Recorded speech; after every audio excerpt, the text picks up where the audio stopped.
You have to start asking yourself again. New York Times is interviewing somebody to get these quotes. Chapek's wife told him he was little more than Bob Iger's, quote, lapdog. As far as Mr. Iger was concerned, his relationship with Chapek was over.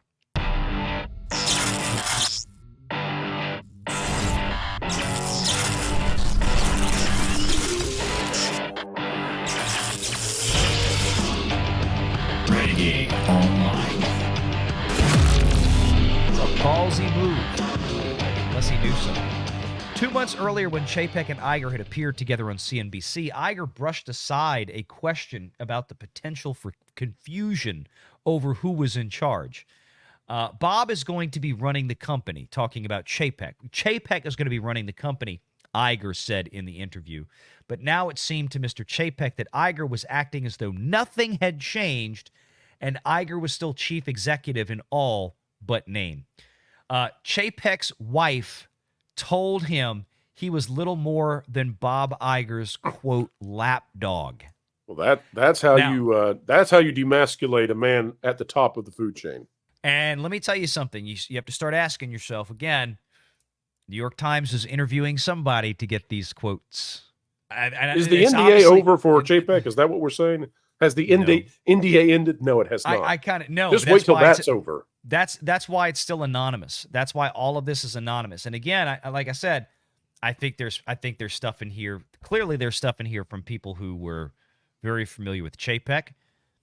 I think you're going to see that there's clearly stuff in here that's people who are familiar with Walden. I think she might want to be. Look, she might go jogging with Bobby in Brentwood in the morning around their neighborhood that they live in together in California. Dana Walden, for all that she is and all that she's probably going to be to Disney, which is probably not a good CEO at all. It's probably going to drag Disney more down the toilet. She's not stupid.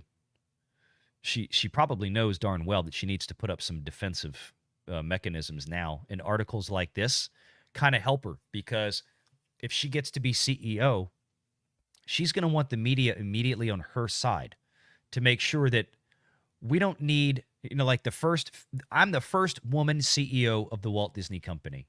And I don't need an old white man looming over me telling me what to do. And the media will defend her. I'm talking, Mr. Iger. I'm talking. Yeah.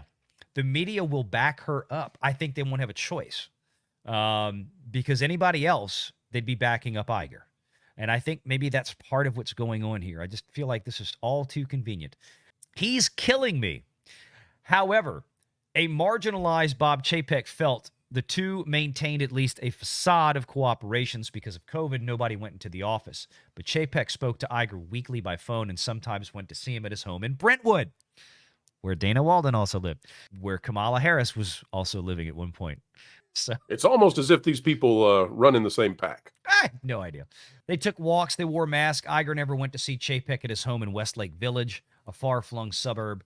A spokesman for Iger said he had never been invited. So catty. This is all just so catty. I know. It's middle school cafeteria drama. That's what these people are. So you can see they're actually contacting people. They're contacting people that work directly for Iger as like personal assistants to get responses. So you can see how thorough they were. At Chapek's request, the two held a series of employee town hall meetings. Iger was supposed to reinforce the message that Chapek was now in charge. My goal is for Bob to be successful, and to the extent that I can help him do that, I will. Iger said the first town hall they held in February of 2020, I think it's got to be a balance between giving him the freedom to make the decisions and do things the way he wants to do them, because, they will feel right to him. On the other hand, I've got a fair amount of experience doing a lot of these things.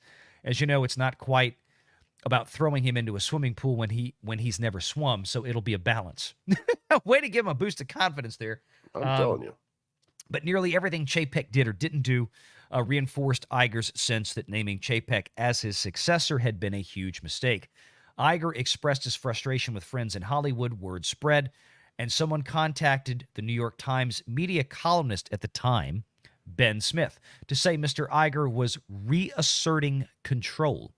Mr. Smith called and spoke to Mr. Iger, too, who followed up with an email. On Sunday, April 12th, Chapek, remember, this is all the same year. We're still in 2020.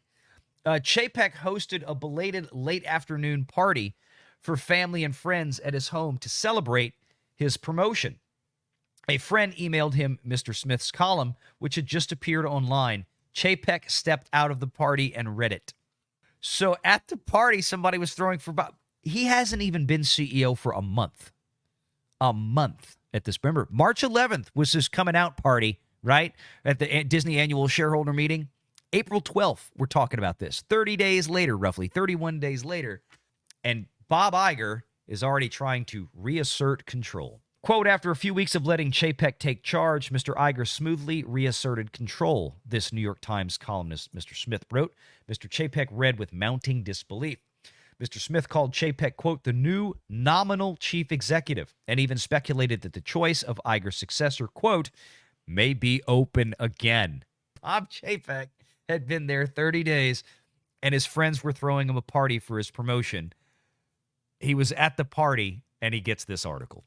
Smith quoted Iger as saying in an email that, quote, a crisis of this magnitude and its impact on Disney would necessarily result in my actively helping Chapek, Bob Chapek, and the company contend with it, particularly since I ran the company for 15 years. Chapek immediately called Ms. Mucha, the communications executive. What the hell is this? He demanded. Trying to calm him, she argued the column wasn't that bad. He's killing me, Chapek responded. Mr. Chapek didn't sleep that night. Early the next morning, he confronted Iger on the phone. Iger denied that he'd spoken to Mr. Smith, which only further enraged Chapek, who pointed out that Iger's quote came directly from an email. Iger said he didn't understand why Chapek... listen to this. I don't know, Pro, if you caught this, because I kind of love this part. Iger says, I never spoke to Mr. Smith. Technically true, and he's technically still a liar. Right, exactly. And then he said, he didn't go from I never told him that, or he started with basically I never talked to the guy, ostensibly saying I never told him that, and then he pivots to, well, what are you so upset about? Right. Well, I typed to the guy. I typed to him. Right. I was telling the truth. I typed. Yeah. So basically, he was trying to lie to Chapek. Chapek caught him. He's trying to lie to him from what it sounds like, and then he finally gives, okay, fine, I said it. What are you so mad about? You cut my legs out from under me. I've never felt worse in my life. Again, 31 days. 31 days is how long it took to get to this point in 2020, from basically March 11th to April 12th. The conversation became heated. Both men raised their voices. Now, I can tell you that this was the point where in the CNBC article that we got a year ago, where apparently Bob Chapek was starting to hurl some F-bombs at Iger, if I remember right.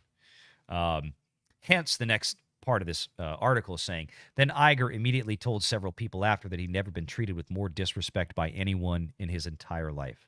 As far as Mr. Iger was concerned, his relationship with Chapek was over. Little did he know Elon was on the way. Yeah, and it's funny to me. He's one of these egomaniacs and narcissists that's so bad that he can't even recognize that he completely engineered and began this whole negative situation himself. But he can do no wrong. Everything was Chapek's fault. He was, Chapek was just a big. It's textbook narcissist. He went out there.